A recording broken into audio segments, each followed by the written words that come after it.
Nous sommes dans le site docteurangélique.free.fr dans une série de leçons de philosophie réaliste à l'école du père Marie-Dominique Philippe et en vue de la lecture de saint Thomas d'Aquin. Et je voudrais aborder dans ces leçons de philosophie critique la question suivante. Est-ce que les sciences doivent être objet de démocratie? Est-ce que les sciences sont soumises au vote démocratique dans leur objet? Alors, je voudrais d'abord rappeler un petit peu ce que c'est qu'une science et les différentes espèces de sciences que je vais viser dans ce regard de philosophie critique. Le mot science, il prend plusieurs sens parce que, en fait, on les distingue d'abord par l'objet qu'elles veulent connaître. Science, c'est un savoir, et donc il s'agit de connaître quelque chose. Il y a des sciences qui ont comme objet la réalité tout entière, comme par exemple la philosophie en général, et il y a des sciences qui ont un objet particulier. Par exemple, la physique a pour objet la matière, et donc pas la totalité du réel. Par exemple, l'amour d'amitié ne peut pas être objet de la physique, même si la physique va pouvoir regarder quelque chose, à savoir un effet qu'il peut y avoir sur le corps de l'amour d'amitié.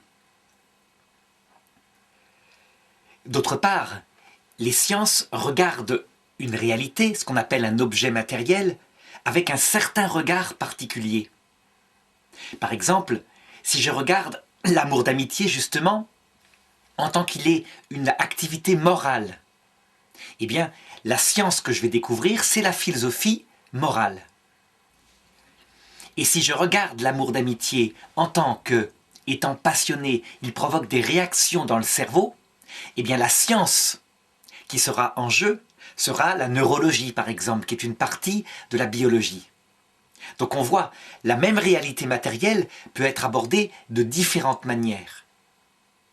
Ce qui caractérise toutes les sciences dont je voudrais parler maintenant, c'est qu'elles veulent rejoindre le réel.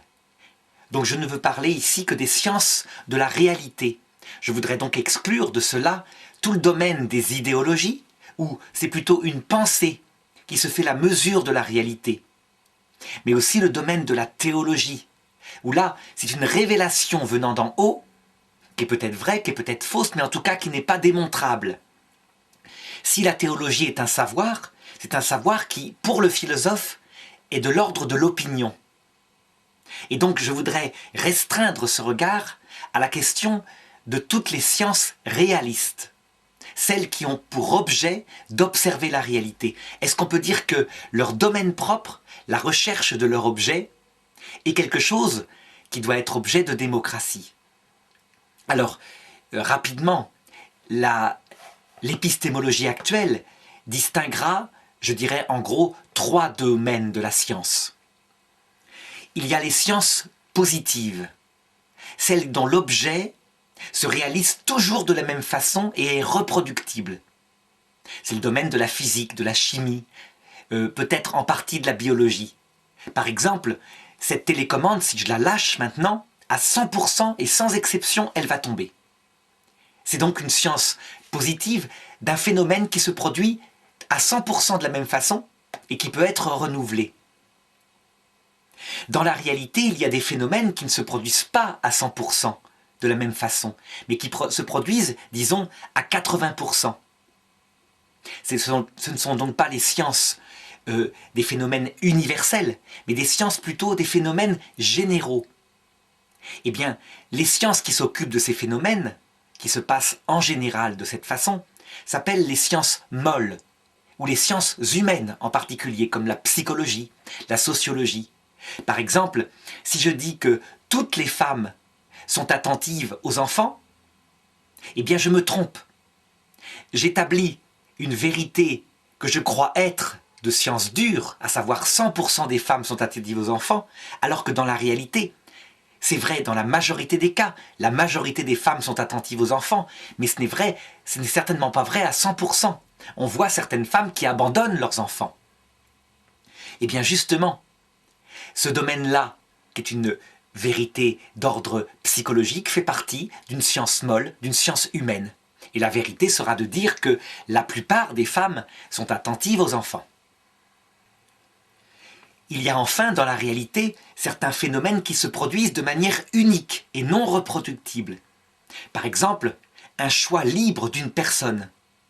Qui pouvait prévoir que Churchill serait au bon endroit au bon moment en 1940 pour ne pas que l'Angleterre se rende? Ce phénomène, il est lié à telle circonstance de temps, de lieu, à la liberté de Churchill, à son charisme. Est-ce qu'il peut être étudié par une science? Oui, mais ce n'est pas une science dure, ce n'est pas une science humaine, c'est une science du particulier. Ça peut être par exemple l'histoire, qui est un véritable savoir, qui pourra servir éventuellement à comprendre d'autres moments de l'histoire. Mais on voit que ce n'est pas du tout la même chose que les deux sciences, les deux types de sciences que j'ai indiqués précédemment. Et pourtant, c'est une science puisqu'elle aborde une réalité qui s'est passée, de fait. Pareil, si je veux étudier un phénomène paranormal, par exemple, j'ai l'impression d'avoir déjà vu quelque chose. Et la scène que j'ai déjà vue en rêve se passe. Le phénomène n'est pas reproductible.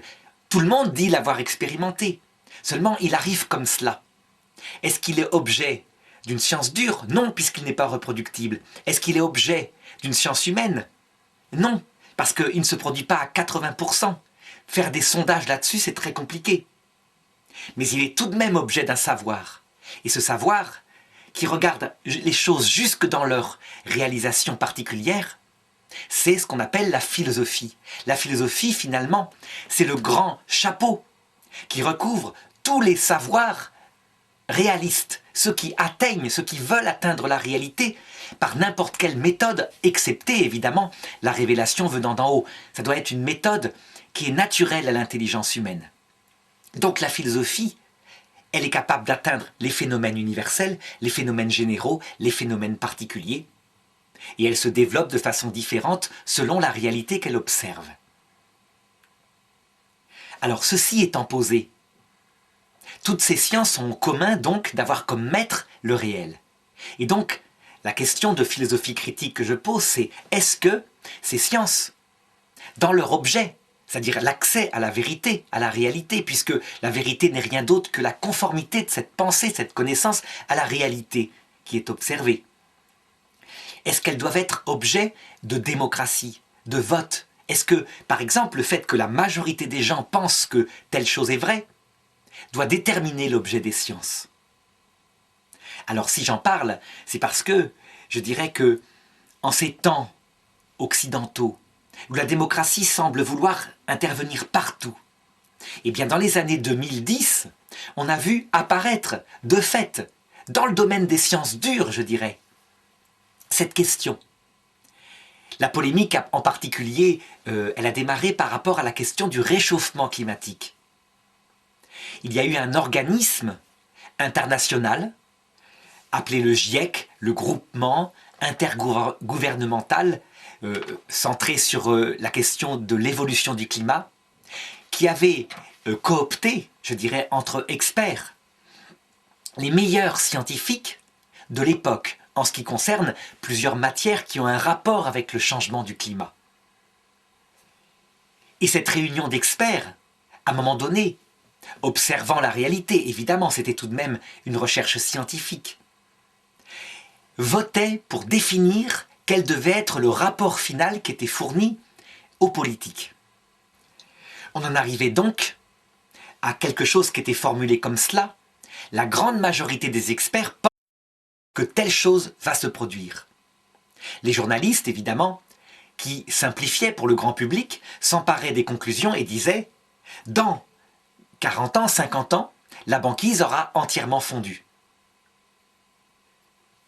C'est devenu, à un moment donné, je dirais, une telle manière de fonctionner que lorsque des personnes qui refusaient d'entrer dans le GIEC ou qui même n'avaient pas été acceptées dans le GIEC parce qu'elles avaient une opinion différente, se mirent à protester sur les médias en disant, à elles toutes seules, un peu comme des tirailleurs solitaires, qu'elles n'étaient pas d'accord avec ces conclusions du GIEC, que ça leur paraissait impossible de définir par un vote d'une majorité d'experts la vérité scientifique, eh bien, on vit une réaction de certains scientifiques qui véritablement opposèrent à cela la masse, la quantité des experts qui s'étaient prononcés. Alors évidemment, des politiques s'emparaient de tout cela, surtout dans le domaine écologique, et on en arrivait à des débats quelquefois très surprenants, où des films à sensation, des dizaines de films surgissaient à la télévision, annonçant donc la fin du monde quasiment climatique pour les 50-100 années à venir, et pour en arriver à la conclusion suivante que, en fermant son robinet quand on se lave les mains, alors qu'on était en train de se savonner les mains, on arriverait à sauver la planète. Il y eut aussi des grands débats sur la question des raux émis par les bovins qui servent à nourrir l'humanité, et à calculer que l'émission de méthane par ces bovins provoquait quasiment presque autant de réchauffement climatique que le CO2 émis par le reste du monde. Évidemment, on voyait bien que ces scientifiques, ou plutôt ces journalistes ou ces politiques écologiques, n'avaient pas réfléchi que, avant l'arrivée de l'homme, l'Europe, l'Amérique, étaient couverts de bovidés, par centaines de milliers, par millions, donc tout aussi nombreux que maintenant, et qui émettaient dans l'air tout autant de méthane. Je pense aux bisons, aux gnous, à toutes sortes de choses comme cela. Et alors, évidemment, comme ça arrive toujours, les voix qui étaient un peu solitaires, qui pouvaient être médiatiques, ou qui pouvaient être parfois dans des écoles particulières, des professeurs qui, par exemple, essayaient de faire un tableau du pour et du contre par rapport aux effets d'un réchauffement climatique. Eh bien, ces voix-là étaient quelquefois forcées de se taire parce que d'autres professeurs disaient le prêt-à-penser, les médias affirment qu'il y a quelque chose de vrai. C'est voté par le maximum d'experts et donc il n'est pas possible de penser autrement. Alors, évidemment, fondé sur une telle chose, on le voit très bien. On voit que la science, et je dirais même toutes les sciences, ne peuvent pas être, je dirais, par rapport à leur objet, fondées sur une démocratie. On ne peut pas décider par un vote ce qui est vrai et ce qui est faux, et je dirais dans aucune discipline scientifique, quelle qu'elle soit. Alors j'ai montré l'exemple des sciences dures, les sciences de l'universel. Il est évident que si on commençait à procéder à un vote pour décider si par exemple, comme le disait Albert Einstein, le temps est relatif à la vitesse de l'observateur, si on commençait à procéder comme ça, on susciterait évidemment un véritable scandale, parce que c'est complètement aberrant. Je dirais que seule la réalité observée à travers les expérimentations peut être le maître, pas l'opinion des scientifiques. Et l'opinion des scientifiques, il doit être soumis à la vérité et non pas à la majorité de ceux qui pensent. Certes, il peut y avoir une consultation d'experts, mais cette consultation d'experts, elle n'a pas plus de poids qu'un seul qui peut-être, lui, a trouvé la vérité. Et je dirais que c'est la même chose dans tous les domaines. Prenons un exemple qui n'est pas dans le domaine de la science dure, mais qui peut-être est en philosophie ou alors un petit peu en biologie. C'est la fameuse question, donc polémique à notre époque, est-ce qu'il existe des races humaines ? Alors pourquoi c'est polémique ? Parce que il y a 60 ans, un criminel a massacré des millions de personnes à cause de leur race. Donc on voit que le débat sur la recherche de cette question précise va être troublé par un souvenir traumatisant qui touche l'affectivité. Alors qu'est-ce que c'est qu'une race ? Une race, c'est dans une espèce étant un groupe de vivants qui peuvent se reproduire entre eux, une race c'est dans une espèce un type esthétique extérieur, stable, qui se reproduit de génération en génération. Par exemple, si on observe les chiens, canis, les chiens peuvent tous se reproduire entre eux. Et ils peuvent se reproduire aussi avec le loup qui est à leur origine. Et puis on va définir dans cette espèce, canis, le doberman, le chihuahua, qui ont une forme stable, définie, et qui se transmet de génération en génération. Est-ce que la chose est vraie chez l'être humain ? Réponse oui, on le voit bien. Il y a visiblement une race plutôt de type négroïde, même si elle ne peut pas se définir qu'aux Africains. Mais elle a un type particulier qui est défini. Il y a une race caucasienne.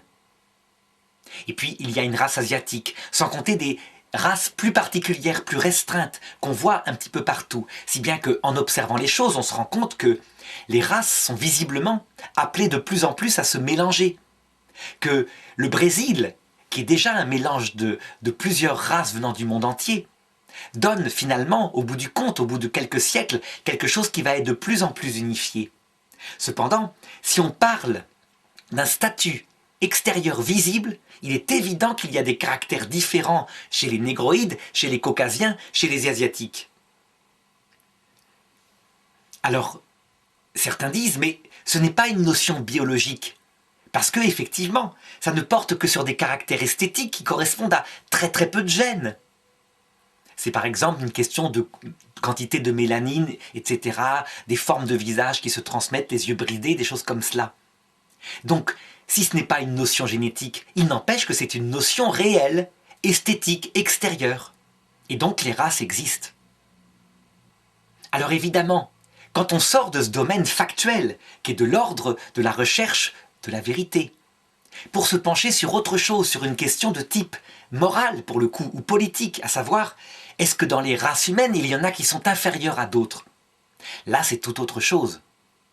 Là, on n'est plus du tout dans le même domaine. On est dans un domaine qui va directement entrer, je dirais, en référence avec ce qui s'est passé au milieu du XXe siècle. Et donc là, il sera tout à fait difficile de parler objectivement, sans se référer à ces crimes contre l'humanité à cette époque-là. Il n'empêche que si, a priori, maintenant, après ce traumatisme, cette question est déclarée interdite en soi, eh bien ça révèle quoi? Tout simplement qu'il y a un traumatisme qui ne se remet pas. Est-ce qu'on pourrait aborder cette question objectivement, en se séparant de ce qui s'est passé il y a 60 ans? Oui, mais à condition de préciser sur quels critères. Est-ce que par exemple, il y a une race qui résiste mieux au froid? Est-ce qu'il y a une race qui peut mieux assumer la chaleur du soleil? Je dirais que la peau, je dirais que visiblement la mélanine a un rapport avec cela, et que les Suédois qui sont très blonds aux yeux bleus ont beaucoup plus de mal avec le soleil des tropiques que les races noires. Donc là, on a précisé sur quels critères on parle et on est sorti tout de suite de la polémique. Mais en tout cas, lorsqu'on sort de la polémique, encore une fois, on le voit, c'est pas le vote qui réglera le problème, mais c'est encore une fois l'observation de ce qui se passe en général. Et c'est donc encore une fois la réalité qui est le maître, et ce n'est certainement pas le vote démocratique. Alors, si dans le domaine de la recherche de leur objet propre, à savoir la vérité, la conformité au réel, aucune science ne peut être objet de vote démocratique. Par contre, lorsque ces sciences sont appliquées à la fabrication, par exemple, d'un objet utilitaire qui peut servir au public, une nouvelle technologie, un organisme génétiquement modifié, une application en politique de ce que je viens d'indiquer, par exemple, sur la différence des races. Alors là, on rentre dans quelque chose qui peut et qui doit intéresser le vote démocratique. Pourquoi? Parce que dans ce cas-là, on sort de la science prise pour elle-même par rapport à son objet, la vérité, pour entrer dans quelque chose qui touche à la politique, à la philosophie politique dans ce qu'elle a de noble, à savoir le bien commun à la société en question. Et donc, dans une société organisée, je dirais que l'autorité intelligente qui vise le bien commun, elle a à se prononcer par rapport à des décisions sur l'application de nouvelles techniques. Lorsque un peuple est cultivé, l'autorité, elle vient du peuple. On peut dire que les dirigeants sont élus. Lorsque un peuple n'est pas cultivé, très souvent, il nomme un roi, un chef, qui lui prend les décisions pour lui et lui fait confiance. Il n'empêche que dans les deux cas, il y a une souveraineté qui vient et qui prend les décisions. Alors le problème maintenant, et on l'avait vu dans une leçon précédente en philosophie politique, concernant la démocratie, le problème c'est que chaque système politique a son avantage et a ses inconvénients. Par exemple, en Occident, on a décidé que la démocratie était le meilleur système politique. Certainement, mais pour un peuple cultivé. Et il n'empêche que même dans un peuple cultivé, la démocratie peut avoir des inconvénients en fonction des émotions populaires. Je veux dire par là que le peuple, c'est pas une masse raisonnable. Ce n'est pas que cela. Le peuple, il est soumis à des peurs, il peut être manipulé par des médias. Or, si dans un peuple, un homme vaut une voix, et que la majorité, par exemple, est prise par une émotion, disons de peur, de pusillanimité, eh bien il est certain que si on vote pour l'application de certaines techniques nouvelles, elles seront globalement interdites. Par exemple, imaginons qu'on fasse voter le peuple français lorsqu'on a inventé les trains, qui allaient très vite. Et il y avait des accidents. Eh bien, il est très probable que, à cause du principe de précaution, à cause des dangers, à cause, disait-on à l'époque, des poumons qui éclateraient face à la très grande vitesse de ces trains à vapeur, on n'aurait pas progressé du côté des trains. Ça aurait été arrêté. De même, une invention technique comme le métier à tisser, qui a provoqué des grandes crises de chômage, si on avait dû voter, eh bien très certainement, actuellement, il n'y aurait nulle part des métiers à tisser, et il y aurait des centaines de milliers de femmes qui continueraient à fabriquer des vêtements très chers à la main, avec un métier à main. Résultat, pour éviter ce danger, eh bien, les démocraties les plus équilibrées, elles ont élu des représentants. Ces représentants qui sont censés être plus raisonnables pour juger du bien commun. Et donc le peuple fait confiance. Quelquefois, les représentants représentent le peuple et quelquefois, ils prennent des décisions qui sont courageuses parce que la majorité du peuple ne serait pas d'accord. D'autre part, il y a un pouvoir exécutif. Ça veut dire, dans le meilleur système, quelqu'un au-dessus des représentants, je dirais que j'appellerais les assemblées législatives, et qui prend des décisions pour orienter le pays tout entier. Souvent, un homme, c'est mieux qu'un groupe d'hommes, même si un homme doit avoir des contre-pouvoirs. Et donc, face aux applications des sciences, je dirais que là, le vote démocratique, ou en tout cas la décision de l'autorité légitime, elle a véritablement un rôle. Prenons l'exemple des OGM, les organismes génétiquement modifiés, donc qui font grande polémique en ce début du XXe siècle, qui sont un petit peu l'équivalent de la locomotive à vapeur pour il y a 150 ans. La science elle-même, elle cherche à connaître la génétique. Et la connaissance de la génétique ne peut pas être objet de vote démocratique. La connaissance pour la connaissance, c'est le travail des scientifiques. Et leur seul maître, c'est l'observation du réel. Cependant, dès qu'ils connaissent et qu'ils veulent commencer à appliquer des techniques dans le vivant et qui peut changer le vivant, alors aussitôt, le domaine politique peut décider et doit même décider et regarder un petit peu ce qui se passe.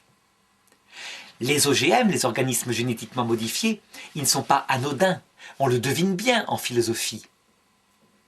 Faire, par exemple, réapparaître un dinosaure, c'est quelque chose qui n'est pas dangereux. À la rigueur, on aurait un énorme lézard à pattes, il gênerait, eh bien on l'élimine avec un fusil, c'est tout. C'est pas comme dans Jurassic Park où ils résistent à tout. Ils sont moins gros que des baleines, donc ils sont faciles à tuer. Mais faire un OGM sur un microbe, qui lui, s'il part dans la nature, sera impossible à rattraper. Ça implique évidemment des réflexions, des décisions, que le pouvoir politique qui protège le bien commun s'en occupe.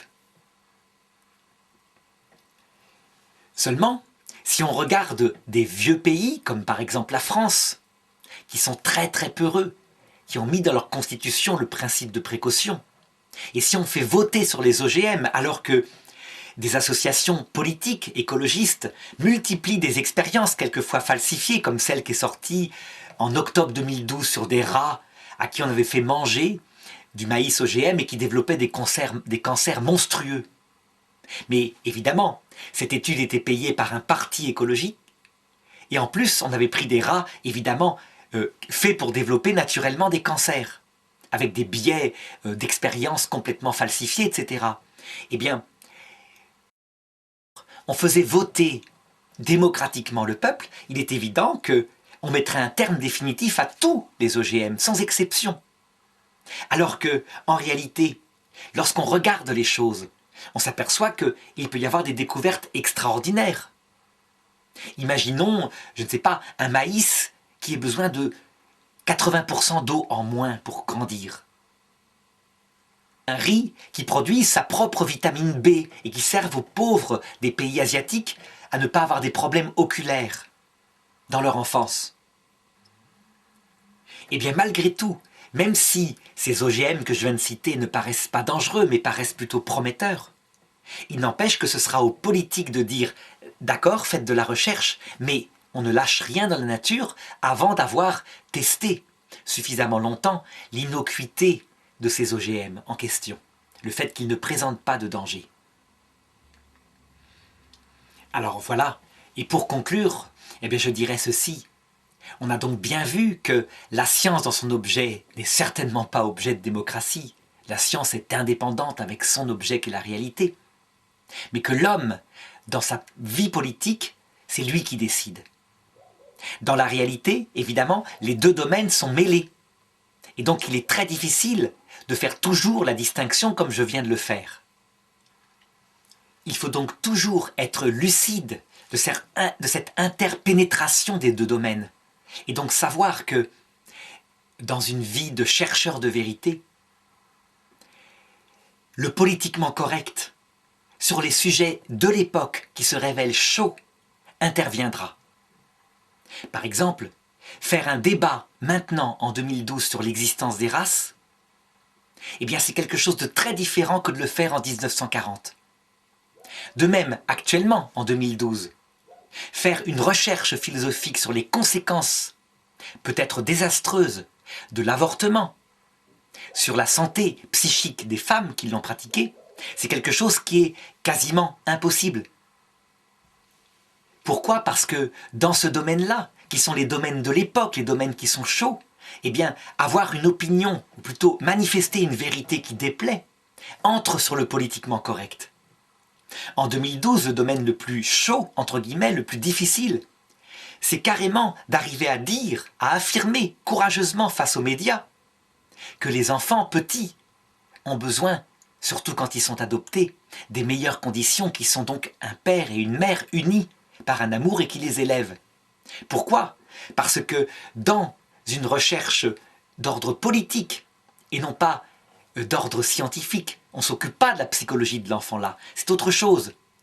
C'est une raison politique avec une définition de l'homme qui est sur Terre pour peu de temps et qui donc doit avoir individuellement tous les moyens pour épanouir ses pulsions dans la mesure où elle respecte les autres adultes. Et bien dans ce domaine politique où l'enfant n'a pas son mot à dire, eh bien il est actuellement impossible ou difficile ou risqué de se prononcer autrement.